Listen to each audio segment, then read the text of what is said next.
Hi friends, welcome back to கற்போம் சமையல். நம்ம எல்லாருக்கும் ரோஸ்னால் ரொம்ப பிடிக்கும். ஸோ ரோஸ் ஃபார்ம் தான் சுற்றி பார்க்க போகிறோம். எல்லார் வீட்லேயும் அட்லீஸ்ட் ஒரு செடியாவது ஆசைக்கு வச்சுருப்போம். சிலர் பூவே பறிக்க மாட்டாங்க, அழகுக்காக அப்படியே வச்சுருப்பாங்க. ஆனால் அப்படி வச்சுருக்கக்கூடாது. நம்ம எந்த அளவுக்கு பூவெல்லாம் பறிக்கிறோமோ அப்போ தான் அடுத்த புது துளிர் அதுலேருந்து பூக்கும். அப்படியே நம்ம செடியிலே வச்சுருந்து கருக விட்டோம்னா புது துளிர் வரவே வராது. ஆனால் எல்லாருக்கும் ஒரு கவலை என்னென்னா, நம்ம நர்சரியில் வாங்கிட்டு வரும்போது நல்லா பெரிய ரோஸாக இருக்கும். ஆனால் நம்ம வீட்டுக்கு வந்த பிறகு அது சின்ன சைஸாக பூக்கும். நான் ஸ்கூல் டேஸ்லலாம் என்ன செய்வேன்னா, நம்ம டானிக், அயன் டானிக், ஹெல்த் டானிக்லாம் இருந்துச்சுன்னா எக்ஸ்பைரி ஆனதெல்லாம் அதில் ஊற்றுவேன். ஸோ பெரிய சைஸாக பூக்கட்டும் அப்படின்னு. ஆனாலும் பூக்கும்.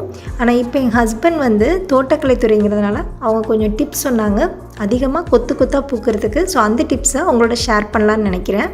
இந்த வீடியோவில் அதிகமாக கொத்து கொத்தாக பூக்கிறதுக்கு என்ன பண்ணணும், செடியில் பூச்சி விழாமல் இருக்கிறதுக்கு என்ன செய்யலாங்கிறத பார்க்கலாம். வீட்டில் அழகுக்காக செடி வச்சுருக்கவங்களுக்கும் இல்லை வணிக ரீதியாக பயிரிடுறவங்களுக்கும் எல்லாத்துக்குமே இந்த வீடியோ ரொம்ப யூஸ்ஃபுல்லாக இருக்கும். வீடியோவை ஸ்கிப் பண்ணாமல் கடைசி வரைக்கும் பாருங்கள். இப்போ தான் நம்ம சேனலுக்கு நியூவாக வரீங்கன்னா சப்ஸ்கிரைப் பண்ணி கூடவே ஆளுங்கிற பெல்லைக்கான கிளிக் பண்ணுங்கள். அப்போ தான் நம்ம போகிற வீடியோஸ் உங்களுக்கு நோட்டிஃபிகேஷனாக வரும். வாங்க வீடியோக்குள்ளே போகலாம். ஆல்ரெடி சம்மங்கி தோட்டம் மல்ச்சிங் ஷீட்டை வச்சு எப்படி களை இல்லாமல் விளைவிக்கிறதுங்கிறத பார்த்தோம். வீடியோ பார்க்காதவங்க டிஸ்கிரிப்ஷனில் லிங்க் கொடுக்குறேன், மேலே ஐ கார்டு கொடுக்குறேன், என் கார்டு கொடுக்குறேன், செக் பண்ணிக்கோங்க. இப்போ நம்ம ஃபஸ்ட்டு டானிக் தயாரிக்கிறத பார்த்துடலாம். இந்த டானிக் தயாரிக்கிறதுக்கு தேவையான பொருள் லிஸ்ட்டில் கொடுத்துருக்கேன் பாருங்கள். 1/2 லிட்டர் தண்ணியில் துண்டு துண்டாக கட் பண்ண வாழைப்பழத்தோலை சேர்த்து நல்லா கொதிக்க விடணும். அதில் 2 ஸ்பூன் காஃபி தூள், 6 ஸ்பூன் டீத்தூள் சேர்த்து நல்லா கொதிக்க விட்டு இறக்கிடணும். கொஞ்சம் ஆறின பிறகு மிதமாக இருக்கும்போது 1 கப் தயிர் சேர்த்து நல்லா கலந்து விட்டு மூடி வச்சிடணும், காற்று எதுவும் போகாத அளவுக்கு. அடுத்த நாள் இதை எடுத்து அப்படியே வடிகட்டி இந்த டானிக்கில் 1 லிட்டர் அளவுக்கு தண்ணி சேர்த்து ரோஸ் செடியில் மண்ணை நல்லா கொத்தி விட்டு மண்ணை லூஸ் ஆக்கி டானிக்கை நம்ம ஊற்றணும். இதே போல் வாரத்துக்கு 1 நாள் செஞ்சிங்கன்னா போதும். நல்லா கொத்து கொத்தாக பெரிய ரோஸாக பூக்கும். அதுக்கப்புறம் செடிக்கு சாம்பல் சத்து ரொம்ப அவசியம். ஒவ்வொரு செடிக்கும் நம்ம சாம்பல் சத்து தனித்தனியாக கொடுக்கணும். ஸோ மாதத்துக்கு ஒரு தடவை சாம்பல் சத்து சேர்க்கணும். அதே போல் யூரியா ஒரு 1/2 ஸ்பூன் அளவுக்கு ஒவ்வொரு செடிக்கும். செடியோட வேர் பக்கத்தில் வைக்காமல் கொஞ்சம் தூரமாக வைக்கணும். இல்லைனா செடி வேறு பக்கத்தில் இருந்தால் யூரியா வைக்கக்கூடாது, ரொம்ப கருகிடும். அதனால் அடுத்ததாக செடி நடுறதுக்கு முன்னால் குழியில் செம்மண் அல்லது களிமண்ங்கிறது ரொம்ப அவசியம். ஸோ இந்த 2 மண்ணில் என்ன மண் கிடைக்குதோ அதை குழியில் நிரப்பி கூடவே அதில் பாதி அளவாவது மணல் கண்டிப்பாக கலந்து விடணும். அப்புறம் உரம், தேங்காய் நார் சேர்த்து இந்த கலவையை நல்லா ரெடி பண்ணி தண்ணி ஊற்றி அதுக்கப்புறம் தான் நம்ம செடியை நடணும். இதுவே வணிக ரீதியாக அதிக அளவில் பயிரிடும்போது கார்த்திகை மாதத்தில் பயிரிடுறது ரொம்பவே நல்லது. 45 சென்டிமீட்டர் நீளம் அகலம் குழி வெட்டி அதை குழியை ஆற விட்டு அதுக்கப்புறமா அதில் செடி நட்டால், செடி நடுறதுக்கு முன்னால் ஒவ்வொரு குழியிலையும் தொழு உரங்கிறது ரொம்ப அவசியம். ப்ளஸ் லின்டென் மருந்து சேர்க்கணும். லின்டென் மருந்து எதுக்காகனா கரையான், எறும்பு இது போல் இதுலேருந்து பாதுகாக்கிறதுக்காக, வேறு அரிக்காமல் இருக்கிறதுக்காக. அது தண்ணி நம்ம செடி வச்சா டெய்லி தண்ணி பாய்ச்சணும். புது துளிர் வந்த பிறகு 2 நாளுக்கு ஒரு தடவை தண்ணி பாய்ச்சினா போதும்.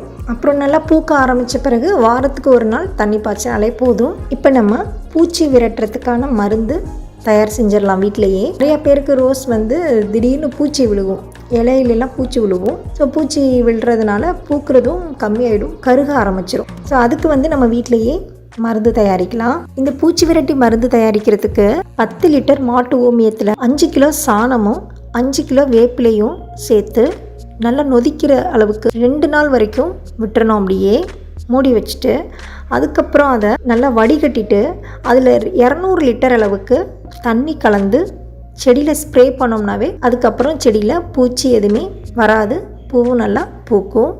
நம்ம நிறைய பேருக்கு ரோஸ் அலங்காரத்துக்கும் மாலைக்கும் தான் பயன்படுதுன்னு தெரியும். ஆனால் இது பன்னீர் ரோஸு. நாங்கள் ரோஸ் ஃபார்ம் வந்தோம். இது பன்னீர் ரோஸ். இது எதுக்காக ஏற்றுமதி செய்யப்படுது அப்படின்னா, ஆரோக்கியத்திற்காகவும் நிறைய அழகு சாதன பொருட்கள் தயாரிக்கிறதுக்கும், ரோஸ் வாட்டர், சோப் அதெல்லாம் தயார் செய்கிறதுக்காகவும் இது ஏற்றுமதி செய்கிறாங்க. இந்த செடியில் நீங்கள் பார்த்தாலே தெரியும் உங்களுக்கு, நிறையா பக்க கிளைகள்லாம் நிறையா கிளை விட்டு அந்த கிளையிலேருந்து புது துளிர்லேருந்து நிறையா மொட்டு விட்டுருக்கு. அதுக்கு என்ன ரீசன் அப்படிங்கிறதையும் பார்த்துடலாம். நம்ம வீட்டில் என்ன பண்ணுவோம்னா, செடியில் ரோஸை மட்டும் நம்ம கட் பண்ணிடுவோம், அந்த காம்பை மட்டும் கட் பண்ணிவிட்டு விட்டுருவோம். ஆனால் இங்கே என்ன செய்கிறாங்க அப்படிங்கிறத தெரிஞ்சுக்கிட்டிங்கன்னா நீங்களும் வீட்டில் இதே போல் செய்யலாம். கவாத்து செய்கிறாங்க. கவாத்து அப்படின்னா நிறையா பேருக்கு தெரிஞ்சிருக்கும். கவாத்து அப்படின்னா அதுலேருந்து குறுக்கு மறுக்காக இருக்கிற கிளையை கட் பண்ணுறது. அப்புறம் காஞ்சி நோயுற்று பூச்சி தாக்கப்பட்ட கிளையெல்லாம் இருக்கு இல்லையா, அது எல்லாத்தையும் வெட்டிடணும். அக்டோபர் மாதம் தான் இதுக்கு கரெக்டான டைமு. ஏன்னா அப்போ மழை பிடிக்கும். அதனால் நீங்கள் கட் பண்ணும்போது அடுத்தது புது துளிர் வரும். அப்படிங்கிறதுனால இப்படி நம்ம சைடு கிளை எல்லாத்தையும் நம்ம கட் பண்ணும்போது ஒவ்வொரு கிளையிலேருந்தையும் 4-5 பிரான்ச் நிறையா வரும். அப்போ அதுலேருந்து நிறையா கொத்து கொத்தாக பூக்கள் பூக்கும். அடுத்தது ஒரு முக்கியமான விஷயம் என்னென்னா, ரோஸ் செடியில் திடீர்னு ஒரு கிளை மட்டும் நல்லா ஹைட்டாக வளரும், கொடி போல் படர்ந்து வளரும். ஆனால் பூவே இருக்காது, மொட்டு எதுவுமே இருக்காது. அது என்ன அப்படின்னா 6 இலை இருக்கும். கவுண்ட் பண்ணி பார்த்தீங்கன்னா 6 லீவ்ஸ் இருக்கும். இது நிறைய பேருக்கு தெரிஞ்சிருக்கலாம். அது மேல் பார்ட்டு. அது நீங்கள் என்ன தான் கவனித்தாலுமே பூக்கவே பூக்காது. ஸோ அந்த பார்ட்டை நம்ம ஃபுல்லாகவே ரிமூவ் பண்ணுறது தான் நல்லது. இந்த டிப்ஸ் எல்லாம் உங்கள் தோட்டத்துக்கும் செஞ்சு பார்த்துட்டு எப்படி இருந்துச்சுன்னு ஃபீட்பேக் சொல்லுங்கள். இப்போ தான் நம்ம சேனலுக்கு நியூவாக வரீங்கன்னா சப்ஸ்கிரைப் பண்ணி கூடவே பெல் ஐக்கானை கிளிக் பண்ணுங்கள். இந்த வீடியோ உங்களுக்கு பயனுள்ளதாக இருந்தால் உங்கள் ஃப்ரெண்ட்ஸ்க்கும் ஷேர் பண்ணுங்கள். மறக்காமல் லைக் கொடுத்து கமெண்ட் கொடுத்துருங்க. நெக்ஸ்ட் வீடியோவில் பார்க்கலாம். தேங்க்யூ.